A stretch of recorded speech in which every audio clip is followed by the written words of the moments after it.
welcome to Teaching Digitally.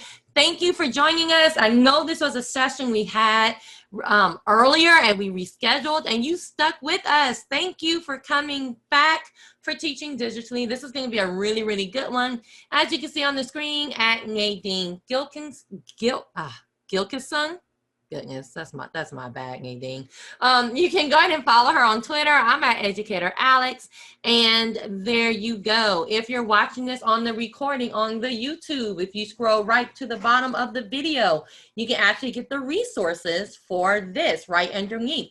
But the only thing that you cannot get if you're watching us digitally, see what I did there? If you're watching us digitally, the only thing that you cannot get is you cannot get the actual the certificate. So the only time you're going to get the certificate is if you are joining us live. Let's tell you about a couple of other things that we have coming up. I am Dr. Desiree Alexander. I am your host for today. I am the founder CEO of Educator Alexander Consulting, and I'm so very, very happy to be with you today. So upcoming free webinars we have next weekend, we have Add Spark to your classroom using Adobe Spark. You don't want to miss that one. If you've never really played with Adobe Spark, it is a really, really awesome tool that you can play with and use. We also have Mastering Mindfulness. So you can master your mindfulness for educators. That's actually going to be a series with the lovely and amazing Tanya, and that is going to go all throughout the spring, but the first one is going to be next weekend. Then the next weekend, we have math, graphics in the math classroom. I know for math, sometimes we don't have a lot of stuff specifically for math, so you definitely want to come and see this one. And even if you're not a math teacher, you don't want to miss this one. Then we have the amazing Sarah, who's always with us. We love her. She's like family now. I was like, come on, Sarah, come on in the house. You can go in the fridge. All right, so Intro to We video with Sarah is coming up November 21st, so 2 on that weekend. And I am speaking at ISTE Live, I think it's called ISTE Live 2020. So I am speaking. I'm a featured voice. What does that mean? I don't know, but it's a featured voice, so I'm going to take it and be happy about it. So there you go. I have a bunch of sessions during that, so yay us. And we will have an evaluation at the end. I'm going to post it about 15 minutes before we end. And even though you see it on the screen, it's not active yet. So I'm going to post it during that time, and then you have to fill out the evaluation to get the certificate. And like I always say, I know y'all are used to me saying this, but you didn't come here to hear me, which makes me sad because I want to talk to you, but that's okay. Nadine is going to take it away. Thank you, Nadine. Thanks so much. I think I'm definitely unmuted, right? All right, so yes, you are. We can hear you. Okay, good. I just wanted to double check. All right, so welcome everyone for joining us today. As she said, my name is Nadine Gilkeson. I am the District Technology Integration Supervisor for Franklin Township Schools, and we're located on the southeast side of Indianapolis, Indiana. So I just wanted you to know my position. So what we're going to be talking about today is how my role has helped out. I'm basically in charge of handling everything that's been going on with COVID. And prior to that, I've been in this position for 8 years as the tech integration specialist. And I'm going to be giving you some insight on how I have built up our staff on how they can teach digitally. I'm going to be sharing tons and tons of free resources. If any of you guys follow me on Twitter, if you don't, you should. I share everything that I create for free because my motto is I try to help out as many teachers and students on a global scale as what I can. So you may or may not have seen this floating around either Twitter, Facebook, different social media platforms.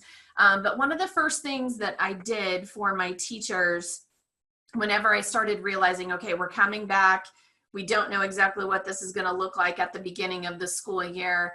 I wanted my staff to be as prepared as what we possibly could be. And I started to think of, okay, I'm the only person in my district that does this position. We have 10,000 students, actually over 10,000. I have over 500 teachers that I need to train and support. So I like to figure out ways to basically clone myself so that I can help and support as many people as needed. So one of the things I thought of whenever I was getting ready for the school year was, I need the teachers to have a resource that they could refer back to help support them as they are going through this process of teaching digitally. So what you see on my screen is the first resource that you guys got for attending this webinar. And it's kind of my version of doing an ebook. I have on my bucket list to write a book. I just haven't had time, but this was kind of my first stepping grounds into that. So this is a ebook, and when we open it up on the inside, I try to break it down into categories as to what a teacher would need to know. So there's some background, like important information, essentials of what you need to know how to do. But then once you get the background and the essentials, then I feel like then you're ready to move over to like digital lesson design and those additional tools and so on.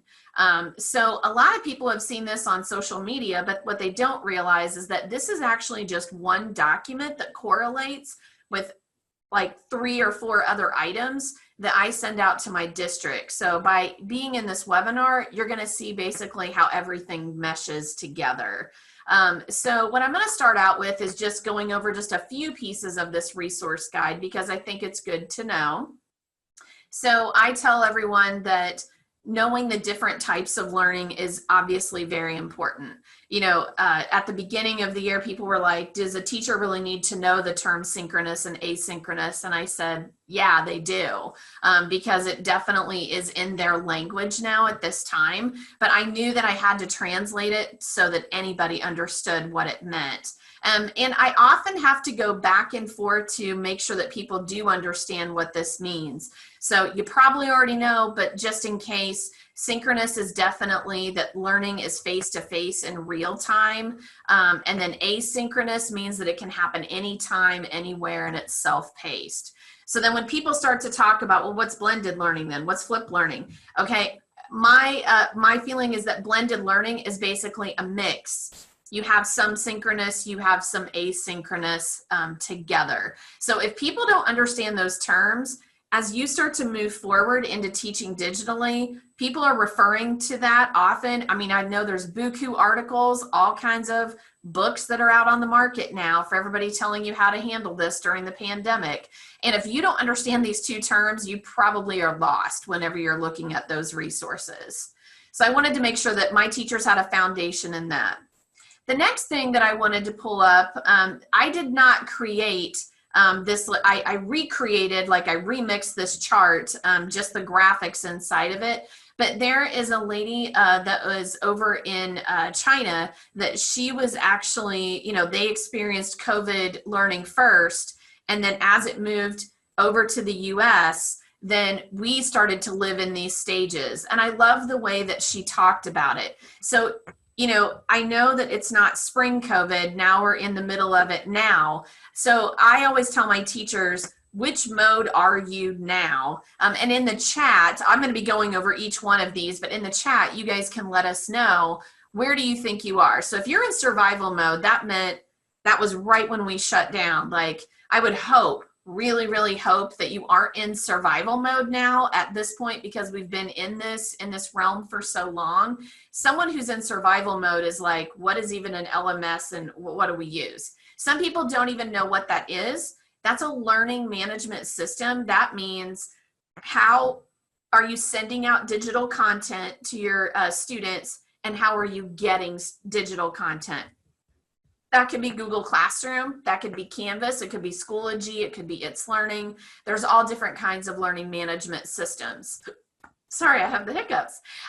But when you're doing that, when you're in survival mode, you're mostly teaching asynchronous, and you're only basing your instruction off of digital worksheets. So when we flip the switch. That was the easiest for everybody to do. Now, once you get beyond survive and you get into strive, that's when you're like, okay, we're going to be in this for longer, and I need to get my head wrapped around what's our plan? What are we doing? And so either at the beginning of the school year, or some of you might even feel like that you're in this now. Okay, I'm in strive mode. Like, I need to know, what digital tools would you recommend? What kind of training do you think I need to get? Someone who's in the thrive means that they've figured out what training that they need to get, and they're trying to incorporate synchronous learning as well. But the final is arrive. It means that you feel like that you're fully equipped and that you understand how to create a unit in a blended learning approach. It means that you are understanding how to do both. And there is absolutely nothing wrong if you even say, dang, I'm still in survival mode. Is that bad? No, it's not bad. It means that I'm hoping that this PD that I give you today is going to help you get beyond survival mode, if that makes sense. So now that you guys have been chatting in the chat about what kind of realm that you're in, I wanted to show you, I feel like that when I train teachers, that having some type of a scale, having levels, that is what resonates with them. Because, and I'm going to tell you honestly, in my school district, in kindergarten through 5th grade, we use Google Classroom. And then 6th grade through 12th grade, we use Canvas. So when you see the next piece that I feel like is essential is you need to know there's different ways to use those platforms. I remember when we started rolling out Google Classroom, and I would stop by and ask teachers, hey, how you doing? Do you need help? And they're like, oh, I'm good, I'm great. And then I would come by to do a model lesson. And then when I would open up their classroom, I started to notice, and remember, I'm not evaluating anybody. My role is let me know how to help you. But whenever I would open up their Google Classroom, I quickly started to see these different levels. And if I don't show what these levels are, then a teacher doesn't know, how do I go from just doing this to getting to the next level? So if you're Canvas, if you take a look at slide 6, then it's going to tell you the foundational pieces of Canvas. If you're Google Classroom, then you can take a look at that. And I'm going to tell you, if you're not Canvas, but you're Schoology, it's learning something else, just take a look at what I have on slide 6, and it can help you know what you need to have for the foundation of your LMS. So this ultimately is extremely important, especially during these times. Do you have a clear path for the students to get to your digital work? I cannot stress enough that the foundation has to be that parents and students have a clear path of knowing, where do I get to things? How do I find their work? Because if you don't have those things taken care of, then that creates a hot mess for the families, and they get upset, the students get upset, you get upset. Now, my role as being at the district level, I don't know how else to describe this. I feel like I'm someone who's operating like a marionette, and I'm like up above, and I'm trying to make sure all of the strings are moving in the right direction of all these different puppets, because I'm trying to handle so many different things at once. So it's not that I'm trying to say, you need to do this. It's, I need the teachers to understand why we need this foundation there. And luckily, our teachers will be like, okay, Nadine, whatever you tell me I need to do, I'll do it. So once you get your foundation, now you're ready and you're starting to design lessons. So what I noticed is that when a teacher is like, okay, I'm just getting going, the types of things that they're doing is they're basically making a digital worksheet. Okay, they're like, how do I take this that I would be doing in my classroom, and how do I turn it digital? Okay, that's the level 1 of getting going with having digital assignments. And it could be that you attach a graphic organizer or a web tool. I actually have linked in here, if you tap on where it says ditch that textbook, it's going to take you out to Matt Miller's pre-made graphic organizer. So I'm telling teachers, hey, if you don't know what to do, it doesn't have to be that you have Cami that you're going to, convert a worksheet in, a PDF into something that they can type on. We can take it a step further, and you can actually create your own graphic organizer. Or do you want a template? I've got links to different templates. So that's what that ditch that textbook is for. If you're not familiar with Wiser Me, I can tell you that for our teachers, especially my online only teachers that we have going right now, because in Indiana, in the school district that I'm at, we have hybrid learning going on at the junior high and high school where they're every other day. And then I've also got people that chose to be in person at the lower grades, and we've got people that chose to be completely online. So one of the things that we started to realize quickly was anytime that you would be asking the kids to do an assignment, we wanted to make that process easier. And wiser me for simply turning something that would have been something that I would have passed out to students, if I can create it digital, then wiser me is a good choice. And I'll talk a little bit more about it later. So that's level 1, digital worksheet, okay? And there's nothing wrong with that as a starting point. But what I stress to my teachers is, if that's all you're doing is nothing but level 1 all day long, every day, and then people are like, why is it that I can't get the kids engaged? I don't understand. I'm not getting anything. You got to mix it up. Because if I'm only staying in level 1, then the kids are getting drained because it's just the same type of activity day after day after day. So then they'll say, well, what should I be doing next? I'm like, okay, well, level 2 would be, how do I go beyond a digital worksheet? So here's what it says. Do you have multimedia and student choice? So then they'll say, well, how do I do that? So if we're just using Google Classroom, I tell them, you can put a link to Seesaw, because Seesaw is an awesome choice board because it gives the kids ability to record themselves, annotate on things. It's a built-in student choice, or Flipgrid. Those are my top 2 choices because they're so easy to get multimedia and student choice. So if you're watching this right now and you're like, okay, you know what? Some days I do a digital worksheet and other days I have something that links to Flipgrid or Seesaw, or maybe I'm using Canvas, and inside of Canvas, the kids are using the audio video recorder and those tools. You're doing okay, all right? You're not staying at level 1. You're trying to mix things up. But then I always get teachers that say, okay, so what would be the next thing? And if you're not familiar with Hyperdocs, I would highly suggest that you check them out. I have been training my teachers in Hyperdocs, goodness, for the last probably 5 years. And Hyperdocs are basically a mix of level 1 and level 2. It's like you creating a digital lesson that's going to have some pieces of it might be a digital worksheet, and then other pieces are going to have multimedia and student choice. It's got both of those things. EDU protocols are another good example of ramping up that digital lesson design. But I'm going to tell you right now, I am not saying, well, everybody needs to get to level 3 and that's all you're going to do. No.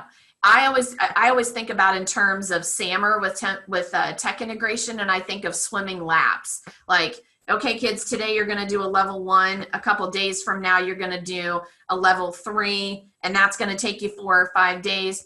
But notice how I'm not just sticking in one category. So I wanted to make sure that teachers understood that. And then I have a lot of people that ask for my advice. They'll say, well, what do you think that I should be doing? And this, keep in mind, when I made this resource guide, it was at the very beginning of the school year. And I kept telling people, I think that to prepare yourself, because you know, some of you may be watching this right now and you're like, well, we're already shut down. We've been shut down. We haven't even gone back into buildings. I would say you need to be designing with blending in mind, but dividing and conquering is going to be your best friend. You've got to divide and conquer your workload if you can, and because that's what's going to keep you sane in this process. And so I knew my teachers would say, well, what do you mean by divide and conquer? So for my Canvas users, I talked to my departments and I said, what do you guys do? How do you guys in your department share work? One person said, well, we make in Canvas a ghost course. And inside of that ghost course, we all are sharing, here's a lesson I'm doing, here's an assessment that I made, and then they can share it through Canvas that way. Another department said, well, we just use Google Drive and we share our files that way. Then another person said, well, I direct share in Canvas. Somebody else said a Google Sheet. And they were like, oh, please don't tell me that you're going to come out and tell the district, district-wide, everybody has to make a ghost course. And I said, no, I'm just trying to give people ideas But I'm not telling you like you must do, but I'm saying if you want to stay sane during this time of the pandemic, this is what's going to be a lifesaver for you. And the nice part about this, guys, I know that this is a webinar, but anytime that you open up this resource, you're going to notice these little audio files. Again, remember, I'm servicing over 500 teachers. I wanted to have this resource be, I'm looking at this. What did she mean by that? Just play the audio clip and you're going to understand what to do next. Now, Google Classroom, because I told you that we're kind of half and half. I asked the same thing and it was very similar.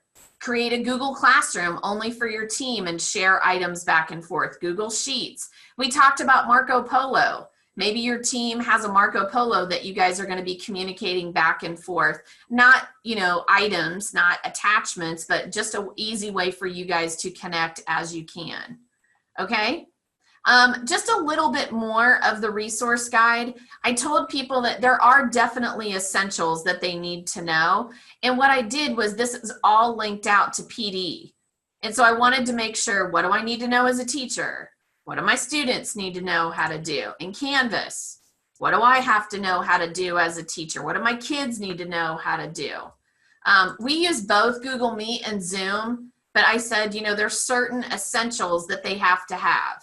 Now, I could go on and on and on through all kinds of different pages of this book, but that's not the bulk of what I want to do during this. I wanted you to know how to use this resource, and then I'm going to start to show you the connecting items. So you can go in and use this resource how you choose. Now, I am going to tell you, people have asked me numerous times, they're like, hey, can you make it so I can make a copy of this resource book? Because I love it, but we use Schoology, or I'd love to be able to change this slide.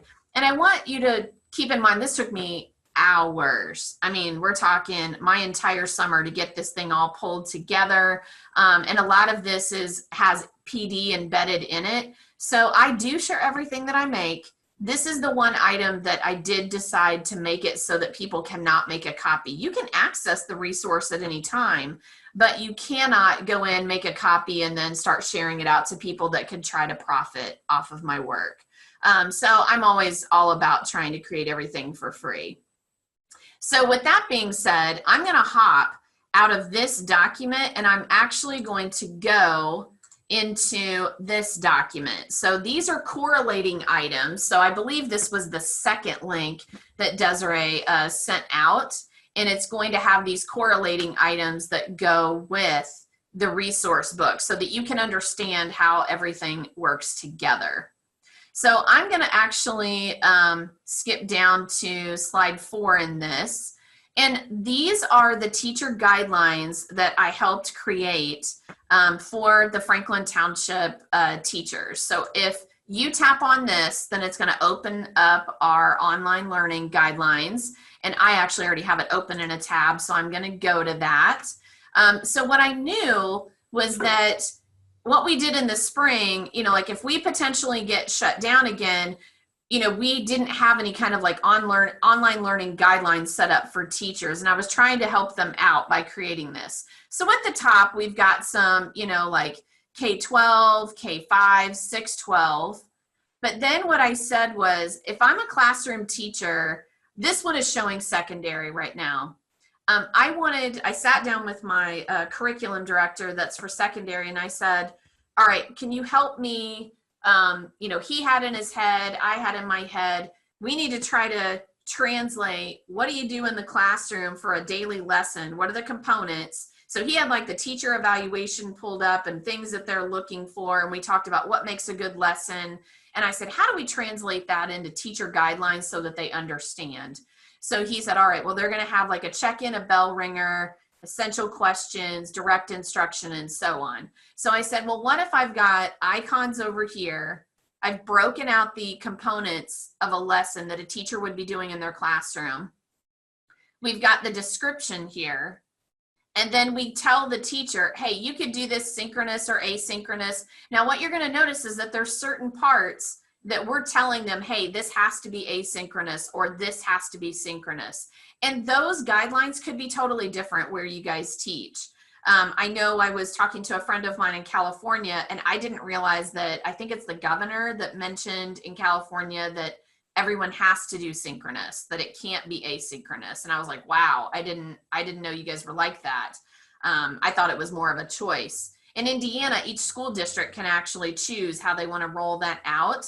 And so what I have designed for our school district is that teachers have to deliver the bulk of their direct instruction has to be asynchronous. So it has to be pre-recorded. But then during their class period, they offer a open Google Meet or Zoom link for students to hop in, and so they can answer questions and so on.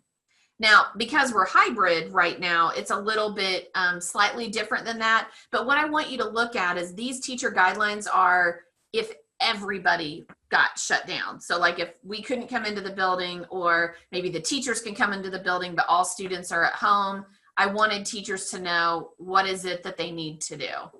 We put like an estimated duration and frequency, but here's where I wanted you to see the connecting dots. So see right here where it says synchronous or asynchronous, I linked it to the resource book that I made.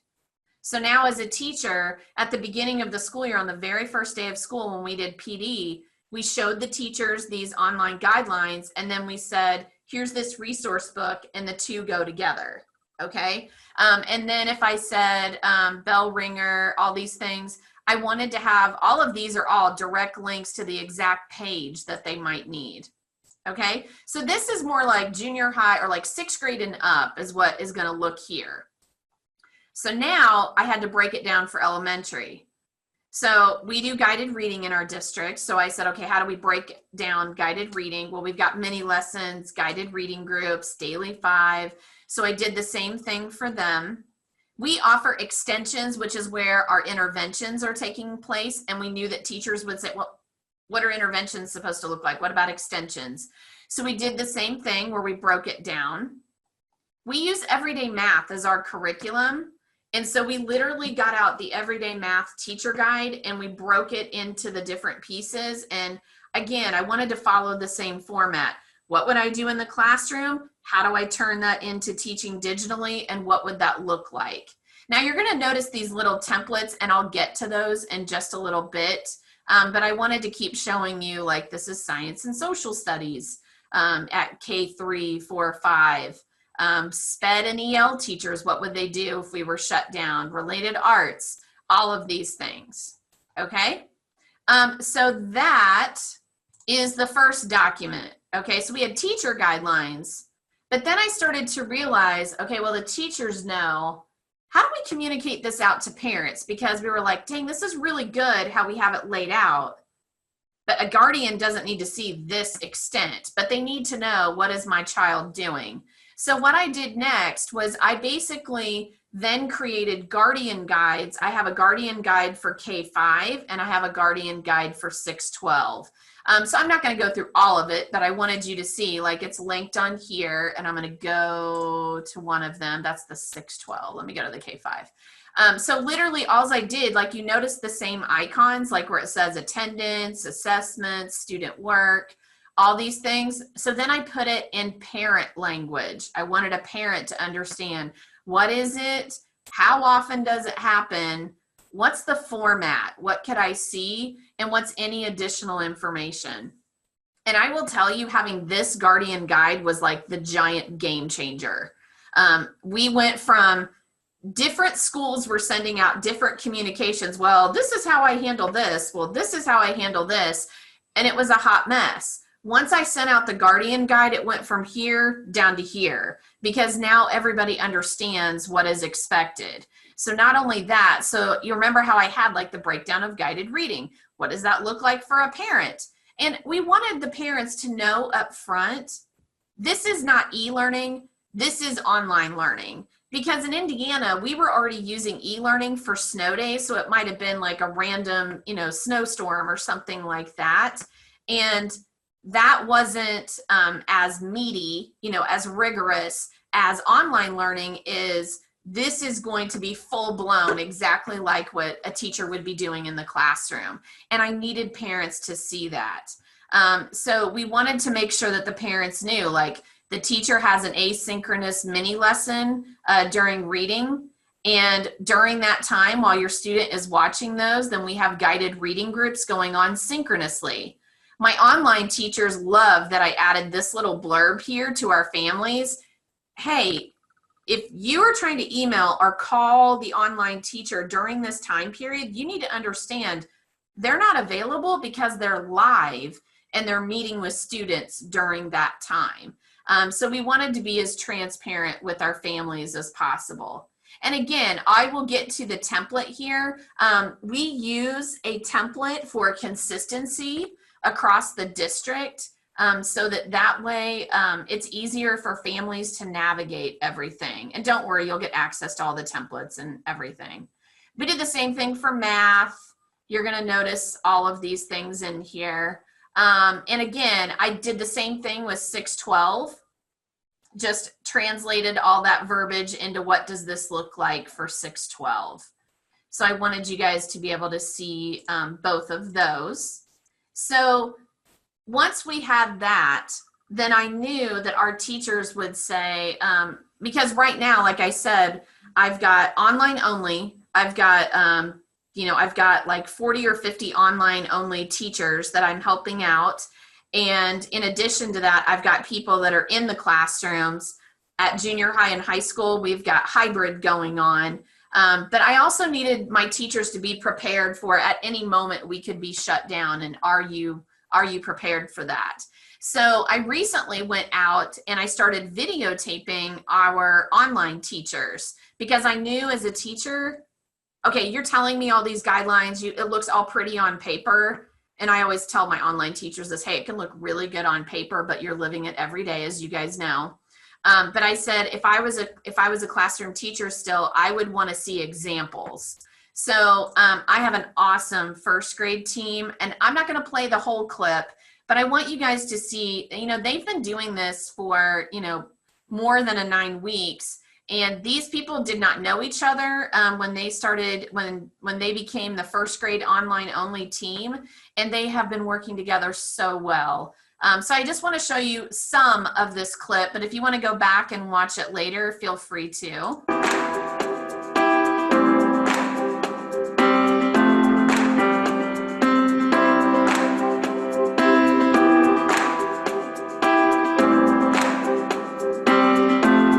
The biggest piece of advice that I could give is to have a ghost classroom for whoever you're working with.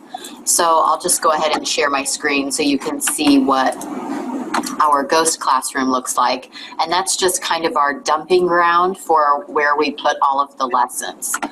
So if we pull up our first grade virtual team classroom, if we go to our classwork, we dump all of the reading and writing assessments in this category. We dump all of our math assessments here.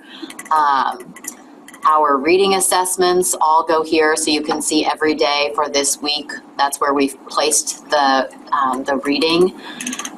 All of the math slides are in here, so these are all the slide decks. So the best part of this is so for example, I do math. So once I get all of the math in here for every day, I can go back to my Google Classroom. And when I go to my classwork, I click on Create Reuse Post. So to me, that's the best part. Once I click Reuse Post, here I am in my first grade virtual team room, and now I can reuse the post that I just put into our team Google Classroom. Nice. So then it comes up like that. I can make a copy. I can change everything here, and you have to be careful. You can't actually change the slide deck. If you want to change anything in the slide deck, you do have to open it up and make a copy. But if you're all using this same slide deck for your lessons, then you can change the due date. You can change the topic to how that fits for you. Assign it, schedule it here, change it to, grade it if you were grading it. But I think that's probably the best part for us, just having one place to put everything and then reuse each other's posts. So I think with us as well, we've realized as a team, probably like the first week, I think we all were like, oh my gosh, we can't do this like on our own, like we found out real quick, literally the first week. And so then we were like, let's divide and conquer. Well, with dividing and conquer, it's a lot of trust too, that we've got to trust that these lessons are being made, and we all learned from each other. Like we were like, oh, I loved how you did that, or I loved how you did that. And so we've just gotten better with time learning from each other.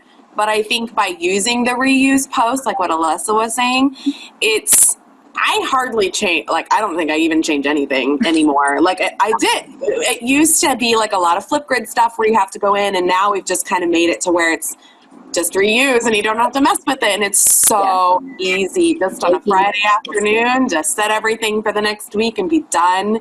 It's awesome. Yeah. We try and have everything uploaded by the time we leave on Friday, just so that gives us, like, Friday afternoon or the weekend if we need to upload. And if we're running behind, like we have a group chat going, we have text message chat going, and we actually set up like a weekly Google Meet where we all get on and talk about like, this is what we're planning for reading, this is what I'm thinking for science and social studies, and then we actually can like tie the subjects together really easily.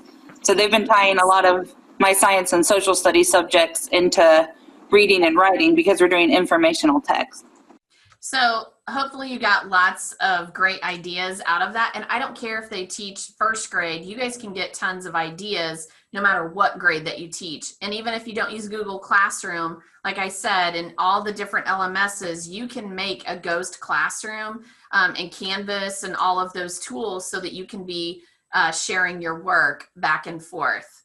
So in addition to that, I also went around and I recorded each component. So like if somebody was sitting in a PD and going, well, how in the world am I going to do guided reading groups digitally? I've been doing face-to-face, but if we got shut down, what would I do?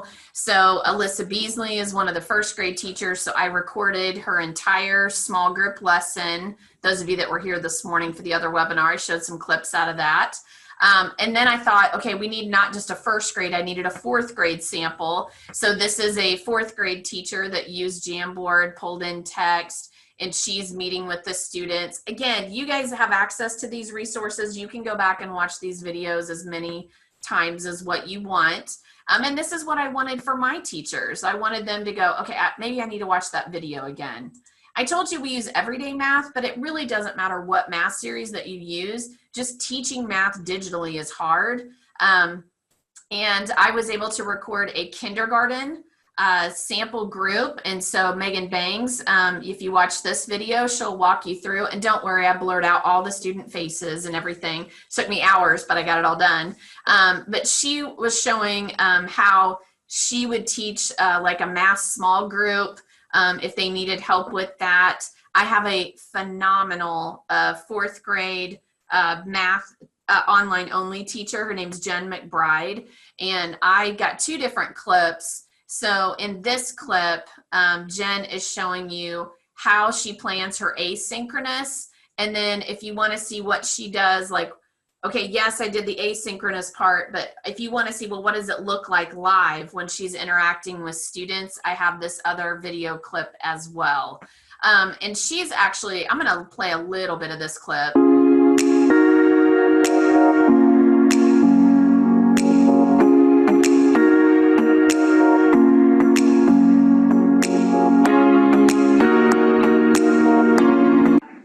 Okay, so I'm interviewing Jen Mcbride. She is one of our online teachers in fourth grade, and they're split up into content areas.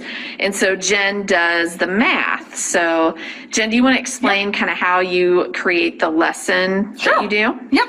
So to start off with, I have my initial video, so the kids know that they are supposed to click on this, and that is my bulk of my teaching. It is my recorded lesson that goes through the major content of the day. Then I have a couple of resource slides that I found. I won't read through the whole resource slide with them, but they know that as they're completing their lesson, they can come back and refer to these. So they don't necessarily have to go back and rewatch my video then try to find the exact space where I discussed this.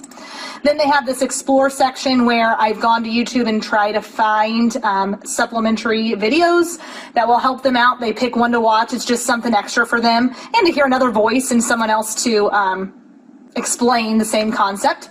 And then today we're learning all about decimals and fractions.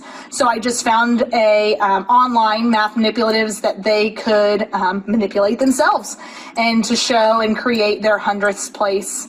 And then once they did that for the page in their math journal today, they were, to check for their understanding, they actually shared their screen on the Flipgrid, and they click here, as they know, and they're supposed to explain in their own Flipgrid their creation that they made on this tool and explain the 100th place that they created. And sorry, lost my spot. There we go. Okay. And then at the end, the checklist is just to remind them what they were supposed to accomplish on each slide and specifically what math journal pages they needed to accomplish by the end of the lesson.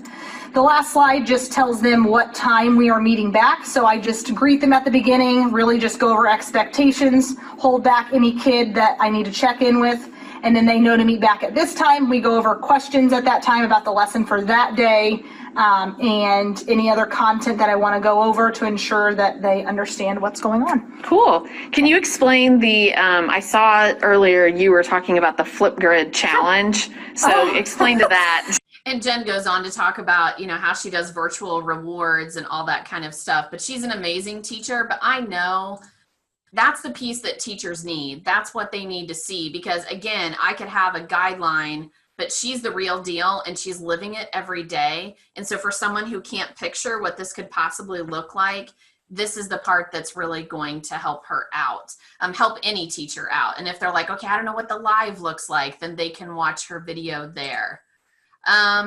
She also had for a content area, she has suggestions on how to set up your Google Classroom that for those of you that might be watching that are doing a specific content area, she's come up with a really good workflow of how to send out the work and so on. I've got 5th grade teachers that are using the free version of Edpuzzle and how they're able to use that. I've got other teachers that are sharing some other tips. I wish I had time to share all of these video clips, but that's kind of the nice part. You guys can go back and watch these as needed. We tell all of our teachers to do a Brain Start Smart. And so I got an example of that from kindergarten, and I still have a couple more videos that I'm finishing out. So since you have access to this slide deck, you'll see more examples of that pop in here. So as I told you, the teachers already have this resource guide that you guys have. But then you kept hearing me talk about templates. So on this slide are links to every single one of the templates. So I'm going to open up just so you can see as an example. This is the guided reading template. And guided reading was one of the hardest ones to come up with. How in the world do you teach that digitally? And so what our teachers do is they come in here and we're saying, you need to have the essential question, I can statements. Oops, and it's taking it a minute to load. And I'm trying to make this as user-friendly for someone who's not tech savvy. So that's why you see insert teacher video instruction here, mini lesson. If you don't know how to insert the video, here is how to insert a video.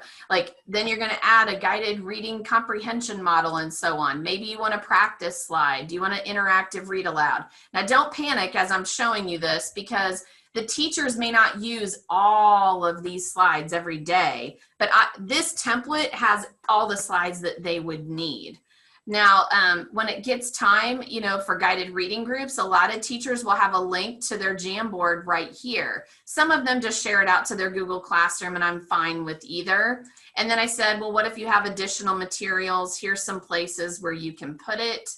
I've got writing. If you're in K1, I've got phonics. It goes on and on. I also added in here some samples because I knew teachers would say, I don't get it. I don't know what this is supposed to look like. So I tried to help them out with that. Now, if you happen to be looking at this and you're like, okay, I love this, but where can I fit my Bitmoji classroom in this? And you just stifled my creativity. I'm not stifling anybody's creativity. When I met with my online teachers and I said, yes, I do want you to use a template. Like, as I said, I've got templates for all of these. The way I look at this is with this guided reading template, obviously the teacher's not going to have this slide on there. So I said, your first slide is you customizing. So if you want to have a little Bitmoji classroom on this first slide, that's fine. If you want to have, you know, some graphics or whatever you want to do, that's totally fine. What I feel like this is the consistency that the parents and the students need. And so that way we know, hey, this is core instruction when we get to the slides that look like this. And then I told them, I'm like, hey, if you have additional practice and maybe you made another slide deck that has other things, then just link it in here or add those slides in here whenever you're doing that.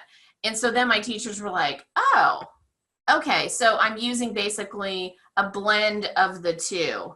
And that really helps. And it is hard. I actually had to have a conversation with some of my online teachers because I noticed that some of them were not using the template, and I had to talk to them. You know, I'm not evaluating you. I'm looking at being that person that's the puppeteer controlling the marionettes and everything. And I'm like, okay, if you don't use the template, this will make sense to you. So in our school district, the families that chose online only, we gave them the choice to change their mind every 9 weeks.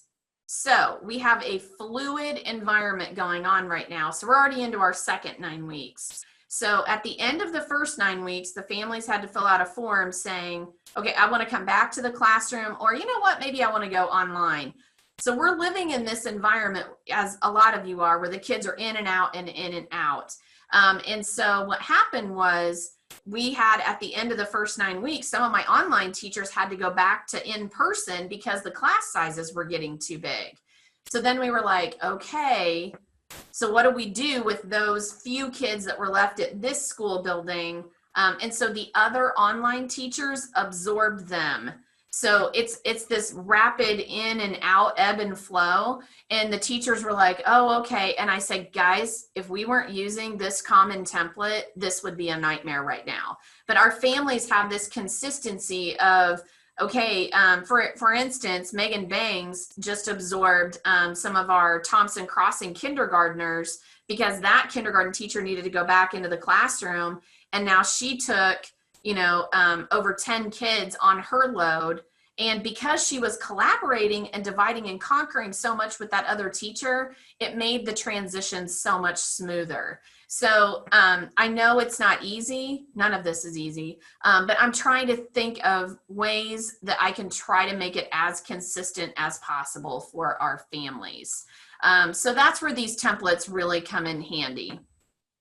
But I can tell you that planning digitally is not easy, as you all know. I actually sat down with I had a couple third grade teachers, and keep in mind, you know, like we think this is so perfect, like, oh, well, we're just going to send out job applications for everybody that wants to be an online teacher. Well, you know, you're not going to get enough. And so unfortunately, school districts have to get to a point of, oh, crud, we need more. You know, somebody may get thrown into this position and that wasn't their intent. So we had some people that were brand new to the district, fresh out of college. Hey, guess what? You're the online teacher. And then I had some people that had taught for a while, and because of the scenario of the percentage that chose online in their building, we need you to now be the online teacher instead. Okay. So I had a lot of mixed emotions coming in. Don't get me wrong. I had some people that totally wanted to do it. So then I had to help them out. And I had a couple that were like, what do we do? I can't wrap my brain around this. So I sat down with the teacher, and if you click on this, it will take you out to planning digitally, which I'm going to open up now.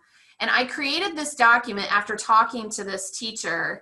And when I met with her, she taught for like 7 years.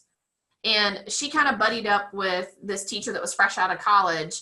And she's like, I can't figure out how to make this work. And I said, okay. And I'm going to show you my chicken scratches because they're behind this screen. This is literally what I did with her that day. I said, get me a piece of paper, get me a pencil. And I said, okay, let's break up guided reading. So how often, if you were in your classroom, how many times would you be doing a mini lesson that's you?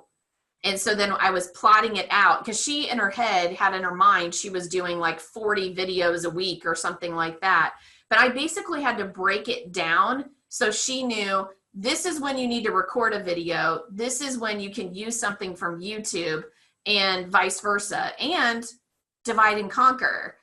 You don't need to make all these videos. If you work with another teacher that's also a 3rd grade online teacher, then my stress level's going down because it's not all on me, if that makes sense. So what I did was, after I did all those chicken scratches, I have a whole video of me walking through the whole thing that you can take a look at, but then I prettied it up and I made these into templates for teachers in case they wanted to use it as like a planner. So I had it down into like comprehension skills. Here's a blank one, everyday math. But again, these are fully customizable. All you have to do is go to File and make a copy, and then you guys can edit as needed. So I wanted you guys to be able to see those. But of course, what we're living in is definitely fluid. And these are the top items that teachers were asking me questions about.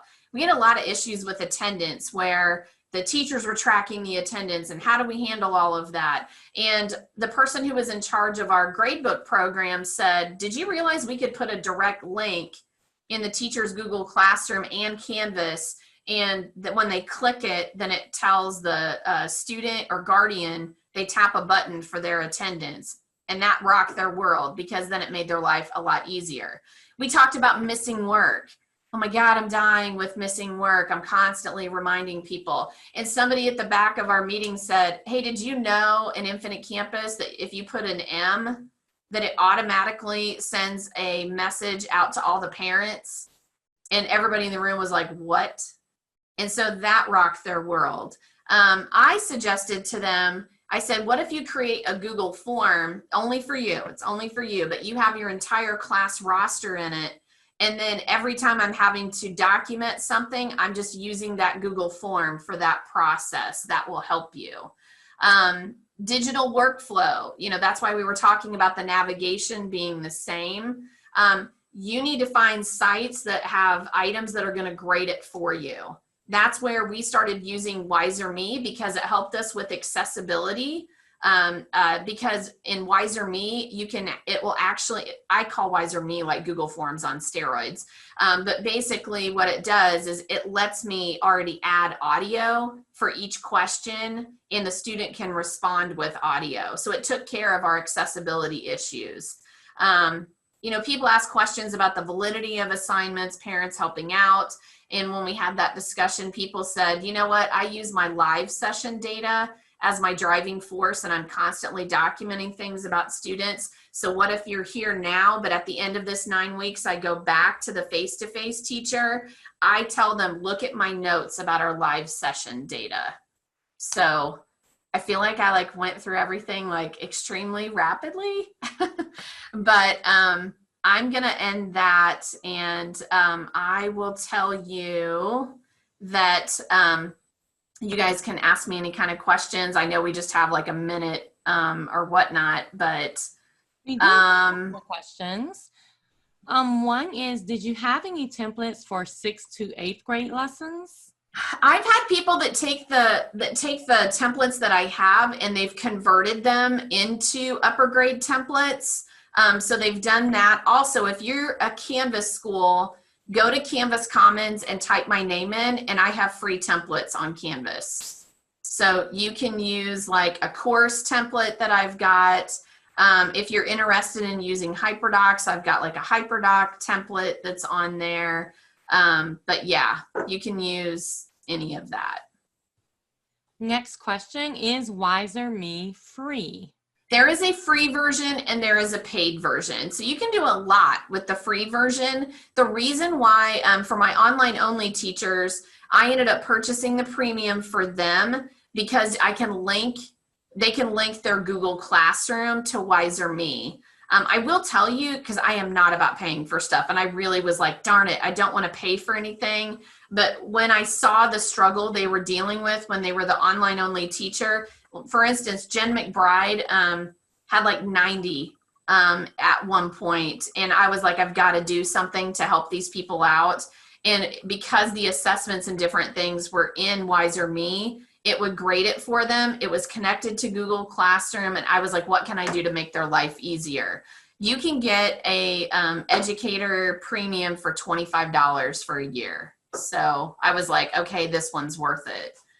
Do I have enough to get everybody in the district one? No. But the folks that are strictly online teachers, I did that for them. Okay, do we have any other questions? You can throw them in the chat or you can unmute yourself and let us know if you have any questions. I did post the evaluation at 1:45, so you have everything that you need to wrap up this session. Throw those thank yous in the chat. I'm gonna stop right here. Do we have any other questions? Anybody that wants to hop on the mic? Okay, we have, does Wiser Me work with Seesaw or Schoology? Wiser Me can be used, I mean, it's just a link. So like in Seesaw and in Schoology, I know for Wiser Me, like people can even use that with Canvas or Schoology. It's got like a embed. It's got an embed code that then you can embed it into that. So it'll work with either. Same thing with Seesaw. Like you can just add a link in Seesaw and it will take you out to it. Somebody was asked, I think somebody was saying, man, I wish my team was more collaborative. Here's what I'm going to tell you. If your team itself is not collaborative, reach out to people that you know that might teach even in other districts. Because if you're having a hard time with your own team, I bet you might know another teacher that teaches the same content. To me, in this realm, it doesn't matter if it's even someone inside of my district. If you're teaching the same content, try to help each other out as much as you can. Just like you guys can use any of this stuff, but yet you don't teach in my district. So use what you can to help you out, because I know during this pandemic, this is so hard. And Sherry says, do you need substitute teachers? So with substitute teachers, and one thing I did not mention in here is that when we have students that go on quarantine, the online teachers actually share their recorded lessons to the in-class teacher so that way they can reuse the post. So that way we're trying to help everybody out. And we have a comment from Jean. Jean, if you would like to hop on the mic.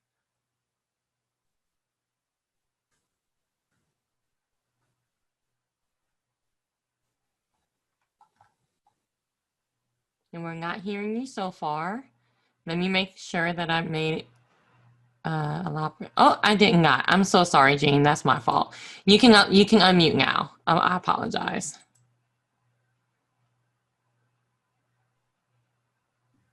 Thank you. Appreciate it. So something you said pretty briefly caught my attention a whole lot. You said something about making a Google form to use as to fill out like a student contact sheet, like a contact sheet. And when you said that, I almost passed out. We are really struggling with that. We're given directives. I teach culinary arts. Oh. And they're telling us to make notations first. We use Schoology and eSchool combined together because we were already using Schoology. So anyway, they want comments in eSchool about interactions between students and parents, and there's a big accountability piece, which I do not resist. I'm thankful for it, for us to reach out to kids. It's not showing up in class or not doing what they're supposed to do, but they want us. Okay, so anyway, they want us to put it in eSchool, and now the latest is they want a worksheet combined where you see everything, and then they've opened up something, actually even the attendance now has a big comments notation area, and I'm about to pull my hair out. I'm like, oh my God. So anyway, they gave us a Excel type thingy, and I tried to use that, and it's just, it doesn't fit my need, and I want to make columns different, and when you fool with somebody else's creation, that's a disaster. But when you said that about making a Google form, so I could make a Google form and it would just automatically put all these things, as I call or as I send them an email or as I text them or whatever, I could just input that in that Google form and it puts it over on that Excel sheet, right? Yes. Yeah. It won't put it in Excel. It'll put it in Google Sheets, but then you could download it. It'll convert to Excel. What I was trying to help our teachers with is that, again, like I was thinking of the teacher that has like 90, she's got different classes, different class periods. And they were paper pencil trying to document all different kinds of, like, this student was missing work, this student didn't show up for the live meeting, I've reached out to this parent or something like that. And I said, okay, I had to wrap that around my brain. And I was like, okay, if you made a Google form that had all of your kids in it, then as I needed to make those notations, I could have it as a drop down where I tap on the student's name, and then I could have, like, you know, pre-made options. Yeah. You know, you could have it where you're checking multiple things, like showed up late to work, you know, late work, and did not show up to live class. I'm like, don't reinvent the wheel, like, make this work smarter for you instead of harder. Okay, so I didn't get that. I'm going to have to figure out how do you personalize it with a certain student. Is that anywhere? It's not, but if you follow me on YouTube, I won't do it today because I know we're wrapping this up, but probably on Monday, I can make a video explaining it, because I've had my teachers ask me too. So it doesn't bother me to make a video demonstrating what that would look like. So I can do that. YouTube is already posted in the chat, in the resources or something? If you type in my name, Nadine Gilkeson, you'll find me on YouTube. Okay, I appreciate it. Thank you. Uh-huh. All right, do we have any other questions? And I think that was Jean. Jean, right now I'll go find her YouTube link and I'll put it in the chat for you, because I want to make sure you can get that. Do we have any other questions? You can hop on the mic or you can put it in the chat.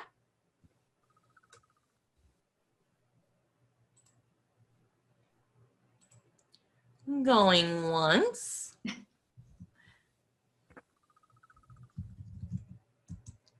Going twice. Okie dokie. So that is about it for us today. Nadine, thank you so much for joining us. I appreciate it so much. No problem. Everybody have a great day.